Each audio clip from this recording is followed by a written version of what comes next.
how important is the first game for both the sides? Pakistan in the last 6-7 years has only chased 340 plus targets twice. Pakistan as a unit do not come together. They 70-30 in favor of New Zealand winning it. New Zealand are a far superior side.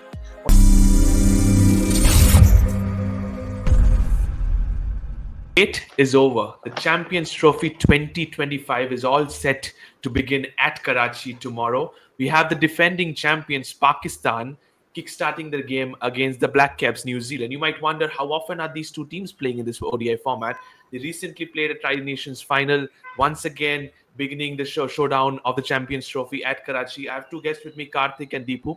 Welcome to the show, both of you.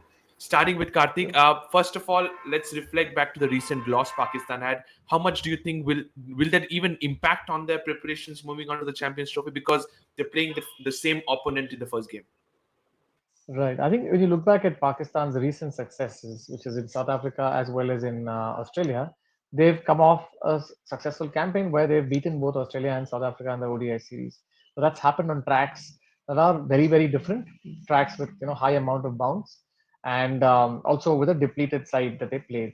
So I see that this is the series that they just played between South Africa and New Zealand it's a far more accurate reflection of what they will tend to find, because some of the pitches in Pakistan are these lifeless high scoring kind of tracks, and again with conditions like dew coming into play, Pakistan, like so the other day, Pakistan chased 355 against South Africa.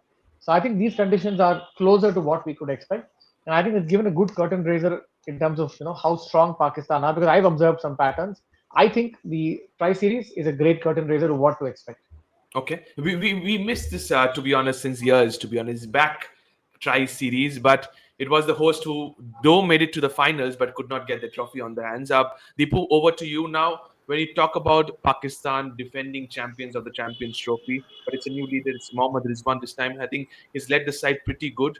But your thoughts on their preparations? Similarly, on the other hand, we always say New Zealand are an underdog. They always somehow find their way to sneak through into the knockout stages. How important is the first game for both the sides? Because we have always witnessed in Champions Trophy, just like Mahendra Singh Dhoni is constantly doing the advertisement. If you lose a game, you might just be out of the competition.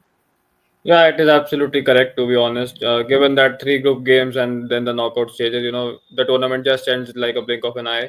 So yes, yeah, the first game is very important. That first step is very important when you are playing an ICC event, not only Champion Trophy, but a One Day World Cup or a T20 World Cup as well. So yeah, whosoever gets that first number on the board, will actually be looking ahead to the semi-finals at Exactly. least.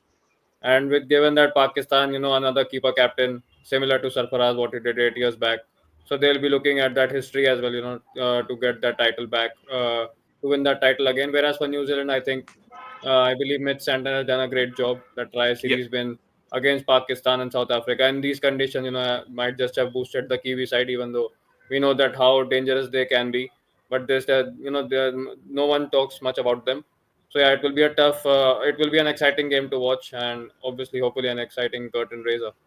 Absolutely. Exciting curtain raise is what we expect. But yes, when we talk about these two teams, they have the quality. But when we talk about how they have fetched out in the Champions Trophy when it comes to head to head, both of you, let's have a look into what the equation holds. Well, Karthik, when it comes to these two teams, they have faced each other three times before the opening game they are going to play tomorrow. 2000, 2006, and 2009 are the three encounters in the Champions Trophy where Pakistan and New Zealand have, and it's 3-0 to the Black Caps. Over the years, you have witnessed the team New Zealand, how good they have been over the years. What's your take? Are you surprised with this number? See, again, most of this cricket is being played from the last game that they played in the Champions Trophy was 16 years back, so it doesn't have context. So I really wouldn't. This really doesn't go for anything.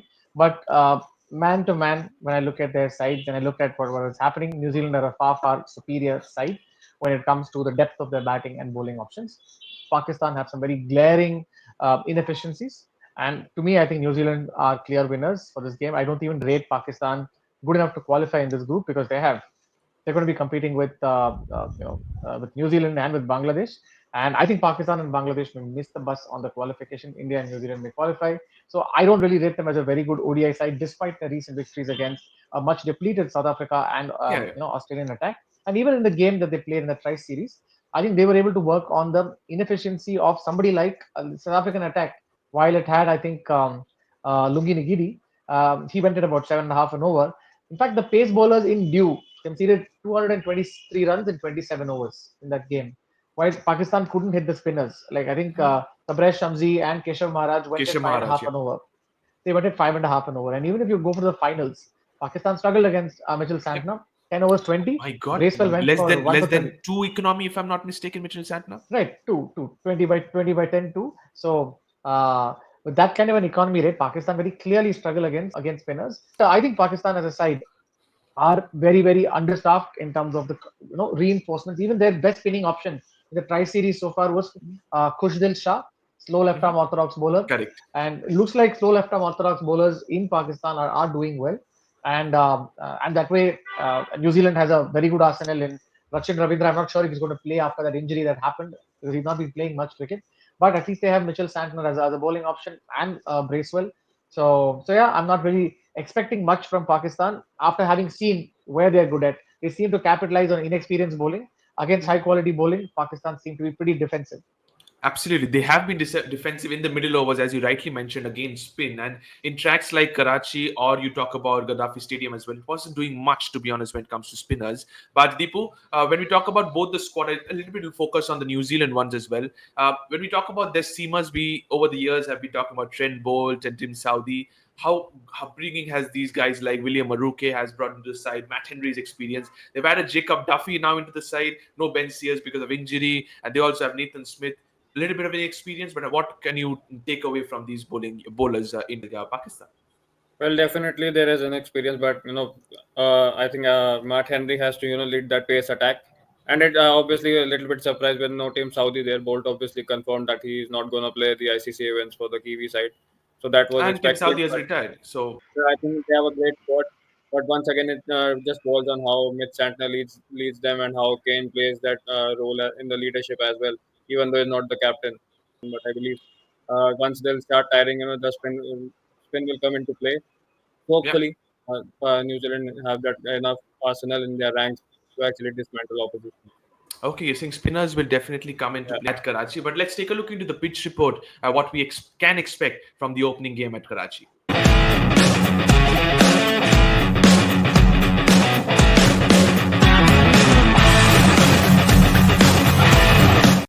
Well, Karthik, if you talk about this stadium and playing 77 ODI games, the toss comes to be crucial because, as you mentioned about the due as well, team batting first has won 36 games, while the team batting second has won 38. Average score nowadays 240, which shows in the statistics, goes out of the window. Absolutely, because as I said, right, even with your 0-3 stat, the last game was 2009, not very relevant to the kind of ODI cricket that's being played today.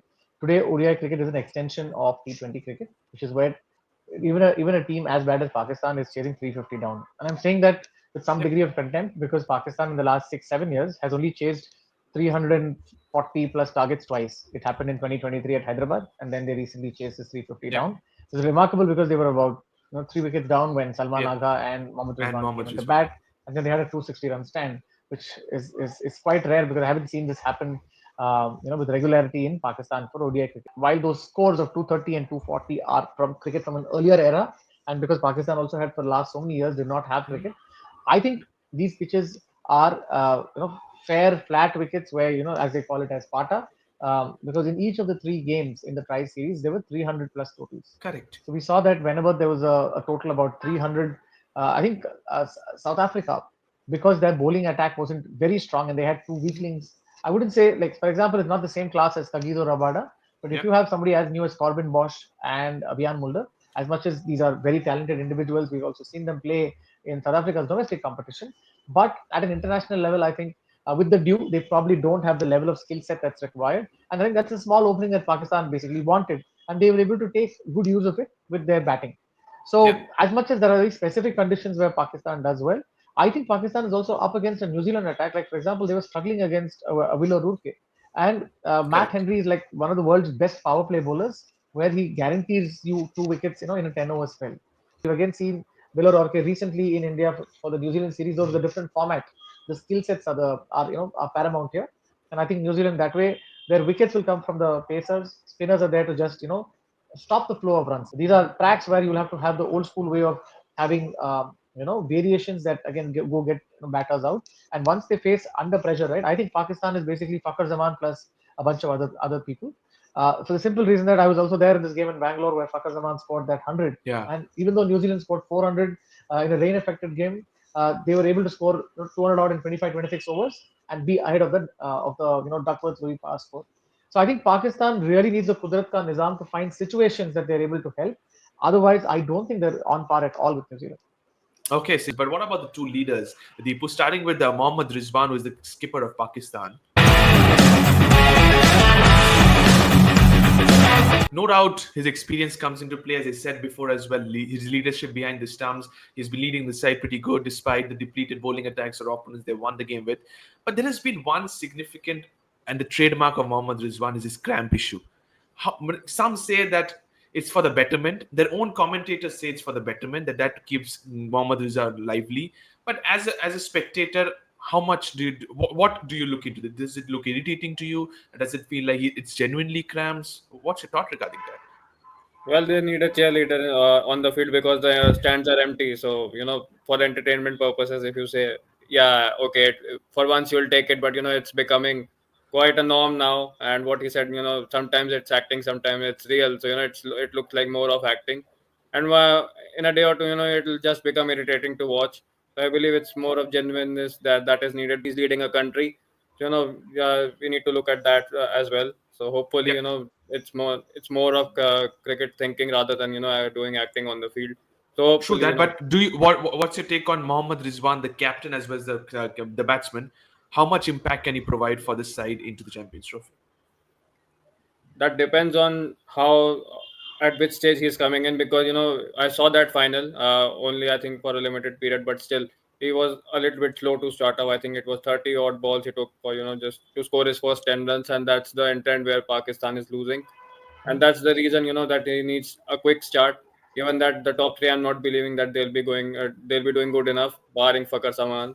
Given that he loves to play again New Zealand, Babar is not in form, and Tayyab Tahir also didn't look good that He, much. he played a good cameo, but that's what I think he is a perfect replacement of Iftikhar Ahmed, to be honest, into this Pakistan side in terms of giving that last few momentum in moving into the innings break. But Karthik, coming to their opponents, it's Mitchell Santner, who is the captain for New Zealand. Sometimes we say that this player is a clutch player, to be honest. And in the final of the Tri Series, we saw, as you rightly mentioned, the statistics as well, the economy of two. What impact can he hold into this first game of the Champions Trophy, leading his side? I think Mitchell Santner is one of the most underrated cricketers. I sometimes feel Mitchell Santner didn't get his due while being at CSK True, true. simply because there were Ravindra Jadeja was Jadeja. already there and he wouldn't get to play. Because I remember Mitchell Santner finishing off a game in IPL 2019 against Rajasthan Royals where he hits a six. This is a famous game where Dhoni Where comes out Dhoni came into the field. the umpires, right? So I think Mitchell Santner is a great talent for New Zealand, and they have similar talents like Michael Bracewell. We saw how he scored that 150 at the back end of an innings against India in a chase. So while New Zealand keep producing these cricketers, Mitchell Santner is a very thinking cricketer, part of a unit that has matured over time. If you look at Australia or New Zealand, most of their cricketers have been around for at least 6 to 7 years. And while Kane Williamson is fading off or ending because he doesn't have a central contract, it's good that they've been able to give captaincy to somebody who enjoys the responsibility in terms of bowling as well as giving Yeah. himself a bat, batting at 8 or 7, and so that way I think his impact is largely in slowing the game down on unresponsive wickets.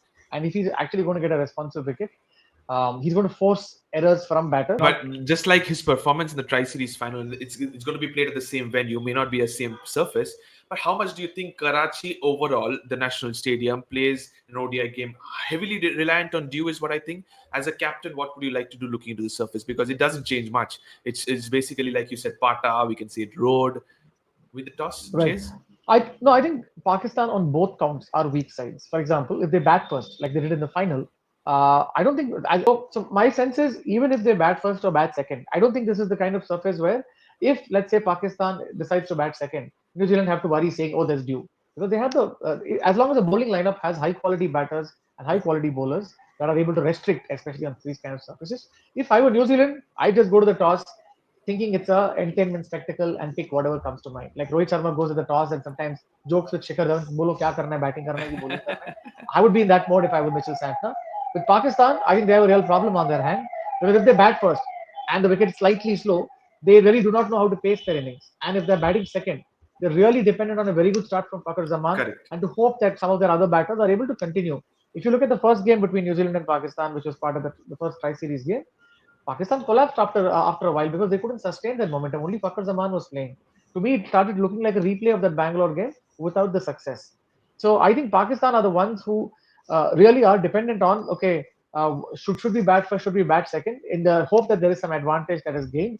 New Zealand have no advantage to gain because they're a very strong side. They bat or they bowl. They are a side that's 80% going to win. To Pakistan, the 20% side that's going to win. Kudrat ka Nizam may amp that percentage up. Okay, Kudrat ka Nizam might add that percentage, to be honest. You're constantly saying Pakistan needs that. But moving on to the players to watch out for, Deepu, and starting with Pakistan, and here are the three players to watch out for, according to me.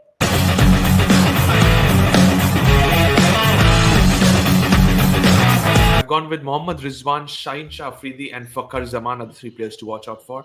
Surprisingly, might be for you, but no Babar Azam because he has been not getting runs in surfaces like these as well.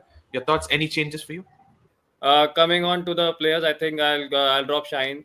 I'll rather go with Naseem Shah because he has that better skill set. I rate him highly, perhaps even better than Shine. Babar anyway isn't in that form, so yeah, it was important that he needs to be dropped. And Fakar how obviously important is is Fakhar Zaman into the side, yeah. especially at the top of the order? He is probably their backbone in that batting lineup, to be honest. Given the starts that he's going to provide, if he clicks, the batting will look, the batting will be rosy. Otherwise, you will see another middle order struggle, which we saw in the final and which we saw, I think, against South Africa as well, where Salman Agha and Rizwan bailed them out. So obviously, Fakar is there. I'm not going with Rizwan. I'll go with Salman Ali Agha. I Okay. liked him as a batter as well. So yeah, these three will be my preferred picks for Pakistan.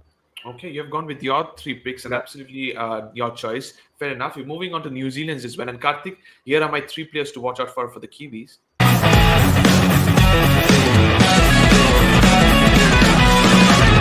I've gone with Kane Williamson. I've gone with Mitchell Santner as well. I was a little bit contemplating with William Aruke or Michael Bracewell, and with the skill set he provided in the final, I've gone with Michael Bracewell. Any changes from your end? I think I agree with what you're saying because you've been able to pick who are in form and who are crucial to their teams. If you were to basically find out the win percentage influence that each person has, you would look at Kane Williamson, the way he basically played the innings there, where he had a century recently in less than about 85 or 90 balls. Second So Kane fastest, according to him. second fastest. So Kane Williamson that way has been finding his way back to form. He doesn't play as much for New Zealand as he used to before, and it's good to see a good batter who is able to make sure that he's able to milk runs on surfaces where runs are there for the taking. He's not leaving runs on the table. So that way, I think my only addition to this would probably be Kevin Conway. And that's not because of Chennai Super Kings influence, but Kevin Conway is somebody who is a very, very solid batter at the top of the order. And for someone who is technically very strong, I think he's due big scores. And to me, I Absolutely. think I'm also curious to see what do they do with Tom The Latham the because opening. Yep. so the only like recently in the finals where I think Tom Latham got a 50 along with Yeah. I think a bunch of Otherwise, batters his got his 40 position was really in threat really in threat because I think he had scored 110 runs in 7 innings in his last 6 7 innings in his with a last three 21 games. run. He had three ducks before So the 50. yeah, and I think even in the World Cup, it wasn't as bad as Keith Atherton in 1996, but there was a string of ducks even at the World Cup in India. Tom Latham is somebody I am genuinely want him to succeed because he's a class player and he's not got too much opportunity to express himself as a Kiwi batter at five. Because for the last World Cup, New Zealand had a very confusing lineup where they had Tom Latham at five and they had their other opener Mark Chapman, who was also opening for Hong Kong not too long ago, batting at six. So, but Mark Chapman at least had a very high strike rate for white ball games coming at number six, though he was traditionally an opener. So I think New Zealand have corrected that. They've got Glenn Phillips. What more do you man? You have somebody who's able to bowl leg spin, off spin, wicket keep, feel Three-dimensional like player. I always say that. cuff. Yeah, MSK Prasad would be proud of him. And three-dimensional comment. And I think I'd agree with you. The only changes I'd make to what you did was Kane Williamson stays instead of Michael Bracewell. I'd probably go and put Devin Conway there. Devon Conway for Michael Bracewell. Okay, your three players have been picked. Moving on to the battles for this game as well. The opening one between Pakistan and New Zealand. And here are my three battles to watch out for.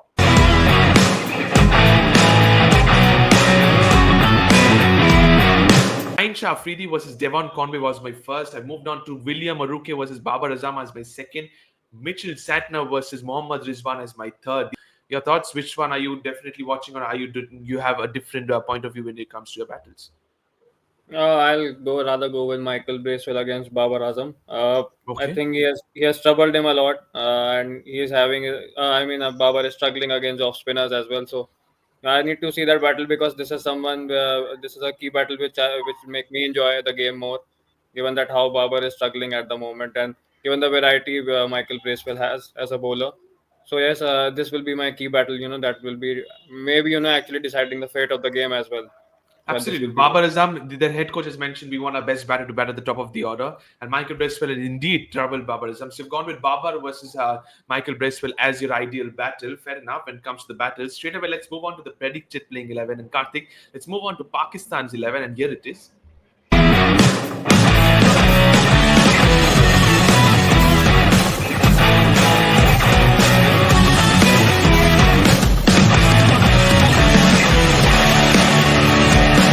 More or less looks like the players have picked themselves from the Champions Trophy, rather from the Tri Series final as well. But I've gone with a surprising change because I think they definitely need a frontline spinner in this side, and that's the reason why I've dropped Kushtil Shah and gone for Abrar Ahmed. Your thoughts on that? Do you want to go back to having Kushtil Shah, which adds a little bit of batting and your left arm spin as well? Abrar always over Khuzdil Shah, despite the fact that Khuzdil Shah I think bowled 6 overs, 22 runs in that final game. I would always go for somebody like Abrar because he gives you an option of leg spin, and Yeah, sometimes if New Zealand in fact don't have a leg spinner in their yeah. ranks in their I was own very squad. surprised they did not go for Ish Sodi. They didn't. I think it's also been a few years of underperforming for Ish Sodhi. But since then, 2020, post COVID, I've really not seen Ish Sodhi perform well, except for one 5 or 6 wicket haul just before the World Cup, where they had gone to Bangladesh. In fact, there was this game where Ish Sodhi was recalled. Okay, Recalled when he was given out. Then Tamim Iqbal or the captain, whoever it was, they recalled him back. He came, scored runs, and also took wickets against Bangladesh. That is the only time I've seen him perform. Otherwise, Ish Sodhi has been completely off the boil in white ball cricket.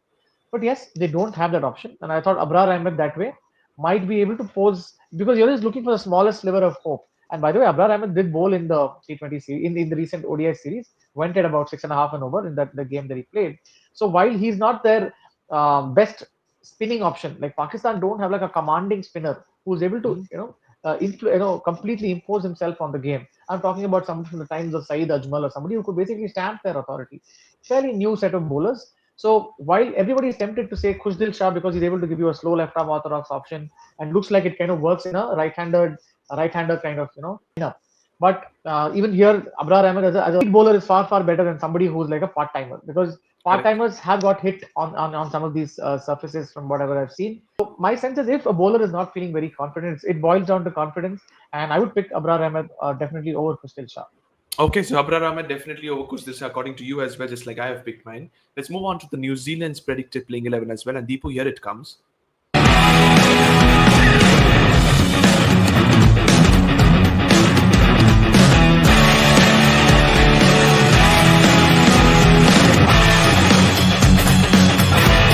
The question definitely was on the two openers, and I feel if Rachin Ravindra, if fit, I think he starts alongside Devon Conway. I will not go with the right and left hand combination. I think Will Young makes way for me. Just because Latham has got a half century in the previous game, he stays. Your thoughts on this 11? Do you think this is the set 11 that they're going to go for in the first game? Yeah, perhaps looks the same 11 that will be playing against Pakistan if Rachan is fit. Because if you look, William also starts slowly, which just somehow kills that first power play, which the Kiwis can take advantage of. So yeah, definitely Rachan is the key over here because Conway, as Karthik mentioned, that he's due some runs and he's not scoring at that fair clip which we used to see him a couple of years back. So that is something which has haunted New Zealand in the last few games. So hopefully Rachin is back, and I would like to see Latham coming in at 4 and Mitchell dropping to 5. Okay. Given that the reverse sweeps and the paddle sweeps which Latham can play can actually destroy the rhythm of the spin bowlers during the middle overs. which Not to can take away actually. that Darren Mitchell also does play those shots, and he's very good player of spin. And it's like CSK we have witnessed in the recent past as well. So you've gone with your thoughts. You're sticking to Yeah. Rachin Ravindra if it makes your way into the playing 11, and Guys, also William has Adam, to. Yes, yes, sorry, I had a Karthik. point to make. And see, it's as much as it's an interesting move where you want to give a little more batting time to somebody like Tom Latham. You will look at Mitchell. Mitchell has scored 2 centuries Yeah, in the World Cup against India. He's a batter who's proved himself at that position. It's not like he's just been offered this position newly. So I think Mitchell is definitely worth that position. yeah, Just that maybe agree. more off late he hasn't got too many opportunities in ODIs to again bat post the World Cup. But I think Mitchell is a great fit for them at number 4. Even I agree to that because he's a very good player of spin, and I think they will not change the number 3, 4, 5 with Williamson, Mitchell, and Tom Latham as of now. So I'll stick to that. And you've said the 11 stays the same. Let's move on to the final segment of our show, which is. And we kickstart with New Zealand versus Pakistan at Karachi, the opening game tomorrow. Deepu, over to you. What's your prediction? What is your percentage? 70-30 in favor of New Zealand winning it, given the record that they have against Pakistan. Even though last game, like Karthik mentioned, doesn't make any significance, but still, on the basis of form, on the basis of skill set, and obviously better players at their helm, I think New Zealand will dominate. But still, we cannot keep Pakistan out of the game, given that we don't know which Pakistan turns up. Absolutely. You've always So, said this. This side is very unpredictable. So you're going with 70-30 in yeah. favor of Black Caps. Is it the same answer I expect from you, Karthik? Well, I think the number is slightly higher for me. I think Pakistan have much lesser chances because they just don't have the necessary skill sets that are required to cover all aspects of the game. It only and even in like some of the, I doubt the mental strength that a team like Pakistan have, because even if let's say your team strength is a particular number, it reduces so much because Pakistan as a unit do not come together. They lost the game against Canada, Yeah. one of the weaker sides. They were almost cruising in the game against India before Bumrah got Rizwan out, and then the game went away. And by the way, even the India Pakistan ODI game at Ahmedabad, Pakistan were doing well, 150 for two. Saud Yeah. Shakil and Then I think then those wickets tumbled and then collapsed. Yeah. collapsed. And I think this is where Pakistan do not have the discipline. They are having a lot of young players who are there who have not got enough opportunities to feel confident. And this I is could at least where, agree. like you mentioned before, does the patience level come into equation? It is right. I don't think these guys are patient enough. And Pakistan at some point have also been trying to copy baseball in Test match cricket with very different results. I said different results. Neither is Pakistan doing well, neither is England doing well. Both trying to copy each other in Test match cricket. But yeah, in ODI cricket, I think they just haven't developed the patience. Very dependent on somebody like Fakhr Zaman or someone like Mohammad Rizwan to bail them out of trouble. And someone like Babar Azam is due for a big score because he's in the same phase like Virat Kohli, timing the ball Yeah, well, getting 4 boundaries, 1 6, and then all it takes is one innocuous dismissal to get him out. And even absolutely. the thing where he has this, I don't think it's a weakness against off spinners. It is just that he seems to be getting out to off spinners because even when you look at Virat Kohli, right, it's not like he has a weakness. In T20 cricket, while a player like Virat Kohli, due to the pressure outside, is trying to force the scoring, if you give people like Babar or Virat Singh just bat 50 overs, they will definitely end up easily scoring a 120 or a 130.